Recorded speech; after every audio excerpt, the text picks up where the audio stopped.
Okay, next in our unit here on forces in motion, we talked about momentum, so we're just going to go through here real quick.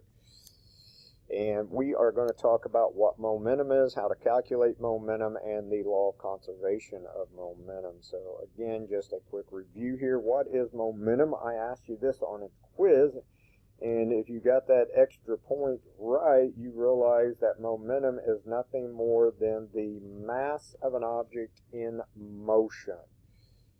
Okay, so with that said, what does that mean, or how do we calculate momentum? We simply take the mass and we multiply it by its velocity. Okay, so again, we're paying attention to speed and direction here when calculating momentum. So momentum also, like velocity, is a vector. Okay, it is a vector quantity. So, according to the equation for momentum, if we look at this, we should be able to figure out that doubling the mass of an object, so if I make this 2 times bigger, what is going to happen? It is going to double, sorry about that, it is going to double its momentum. So we can say then that mass and momentum are directly proportional to each other. While if we do the same thing with the velocity, we will also double the momentum. Okay, so velocity is also directly proportional to momentum. So doubling the mass or making more mass is going to make it have more momentum. Making it go faster is going to make it have more momentum. They are both directly proportional. Therefore, I just mentioned this. We are going to say again, directly proportional for both mass and velocity. Okay, directly proportional. Now, we went down here. We can calculate. We'll practice some problems here so you can do them on your thing. Again, all we have to do is find the mass, have the volume. In this first problem here, we have 6 kilograms. We're simply going to multiply that by the 10.0 meters per second. Okay, and when we do that, we are going to get 60. Okay, our units again do not cancel. Kilograms, meters per second. You'll notice that a momentum is different from a force. Okay, we had forces, we had kilograms, meters per second squared, but in momentum we have kilograms, meters per second. So again, try to make sure you're keeping your units correct. Okay, as we keep moving, if we know the momentum and the mass, we should be able to calculate the velocity. Okay, so I can see here in my problem I have 550 kilograms meters per second. And I'm simply going to divide that then. Let me get this done correctly here. I'm simply going to divide that then here by the mass of the object, which happened to be 5.5 kilograms. Okay, 550 divided by 5 happens to be 100. Or 5.5 is 100. And now again, I'll look at my units. I have a kilogram over a kilogram. I end up with meters per second. Meters per second is definitely the units we want to use for our speed or velocity. And finally, if we know momentum and velocity, we can figure out how big the object is. Again, I'm just going to take my momentum. So in this case, it's 25. I'm not going to worry so much about the 0.00 kilograms meters per second. Okay, again, I'm doing a division problem here, so I'm just going to underline this. And then I'm going to stick in my velocity. And my velocity in this case is 2.5 meters per second. I was trying to use some numbers that made it pretty simple to do. 25 divided by 2.5 is going to give me 10.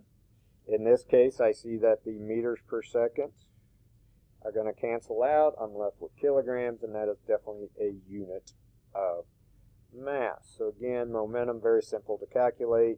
Mass times the velocity. Okay, for finding velocity, it's momentum divided by the mass. To find the mass, it's the momentum divided by the velocity. Now, that takes us to the next part of momentum, which is the law of conservation of momentum. And when we follow that law, we will realize that the total amount of momentum before and after a collision is always the same. And you guys should have noticed this. This was the big thing I was looking at on our gizmo when I checked your data table.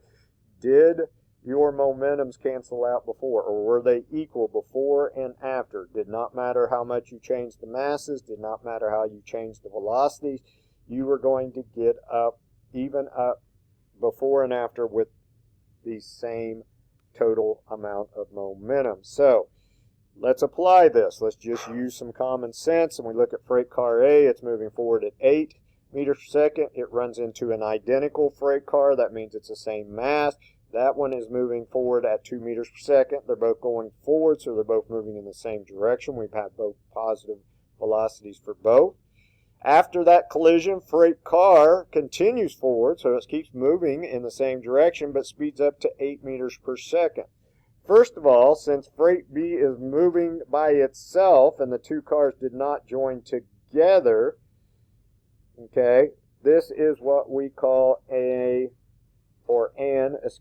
elastic collision. The two objects stayed separated, or the two freight cars separated.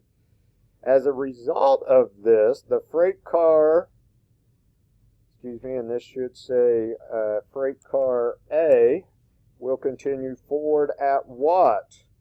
Okay, well, if freight car A was going 8 and freight car B was going 2, and after the collision, now freight car B is going 8, to get the same total amount of momentum, the freight car A was going to have to slow down or have slower velocity, and it would actually slow down to 2 meters per second to make sure the total momentum was the same before and after.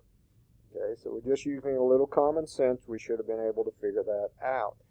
Now, freight car A is moving forward in the second one, identical to freight car B. So again, they are at rest, they are the same mass. Freight car B, it tells you, is at rest. When the cars collide, they couple together. This time they are going to stick together, and after the crash, they're going to move together. This is what we call an inelastic collision if they stick together. Compared with the initial velocity of freight car A, and it doesn't really matter what the freight car A was traveling, once the two join together, okay, because you have doubled the mass, your speed is going to get cut in half. So the velocity of the two together is going to be slower than car A moving by itself. Again, it doesn't matter what freight car A is moving. We just know it's going to be moving at half the rate after the collision, or at least the two cars are going to be moving at half the rate after the collision. Okay, so again, we have two different types of collisions, elastic and inelastic. Do they stick together or do they not? If they do not, that's elastic. If they do, that's inelastic. Okay, and then we have some problems down here to look at those two sets. So I want to do a problem with you. You will have some of these to do on your test. Okay, so again, if it is what we call an elastic collision, the two cars are going to start separated, so all we really have to do is go through here and look at things before and after. So I'm going to start here with my first object, which was 1,000 kilograms. And I'm just going to bold and red all this so it's easy for you to read, and then I'm simply going to multiply that by its velocity, which happens to be 5 meters per second.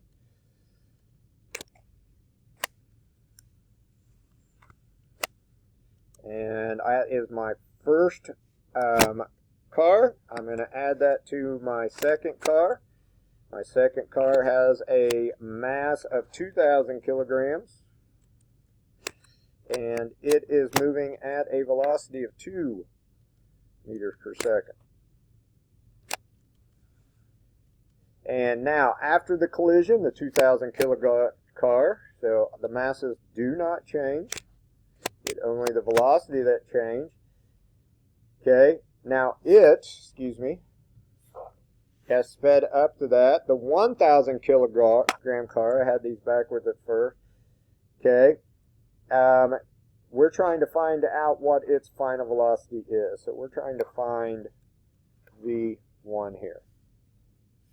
Okay, that is what we are trying to do. We're trying to find this.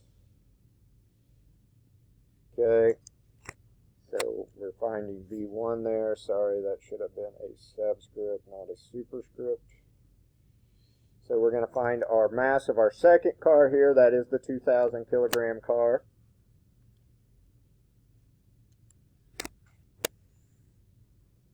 And we learned that in reading that it was then traveling at 5 meters per second. Okay, so we simply go from there. We move on down. We know that 1,000 times 5 is going to be 5,000 kilograms meters per second. So the first car has a momentum of 5,000. The second car is 2,000 times 2, so that's 4,000. So overall, if I add those together, I am going to have a total momentum of 9,000 kilograms meters per second. Now this is the same problem that you had on your worksheet, so just bear with me here. And again, we're going to take our 1,000 kilograms. We still have to multiply that by our V1. Sorry, got a little ahead of myself. Okay, so we haven't figured that out yet. But we do know that the momentum of the second car is 10,000 kilograms meters per second. So that is where we are at this point. So now what we have to do is we are simply going to subtract 10,000 from both sides. So if I subtract 10,000 from both sides, I'm going to end up with a negative 1,000 kilograms meters per second on the left, being equal to, again, 1,000 kilograms times my velocity, which in this case is V1.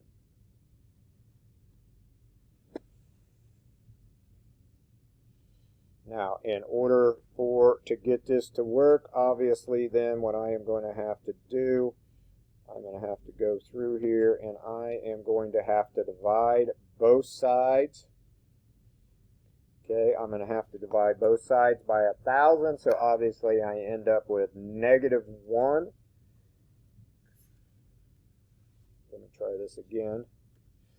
Negative 1 kilograms meters per second being the velocity of the 1,000 kilogram car after the collision. Okay, so again, that's what I get for V1 after the collision. Okay, and again, this was the same one that you had on your worksheet earlier. Okay, now I'm going to try to do my best here and get done as much as I can. But we have this one, 15,000 milligram car. We have it. Again, we're just going to go through here. Okay, real quickly, we have M1 and V1 before and then after. So again, I'm looking at a 1,500 kilogram car, and it's moving at 20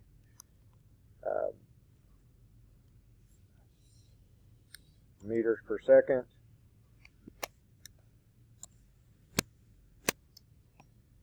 And we're going to add that to the other one, which is 2,500 kilograms.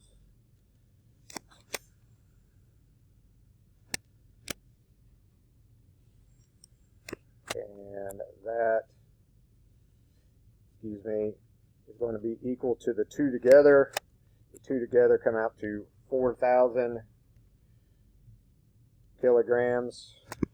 And I apologize, I forgot to put the speed of the second cart. The second cart was going, what was the original velocity truck. This is what we're trying to find. We're trying to find V2. Okay, and in order to do that, what you're simply going to have to do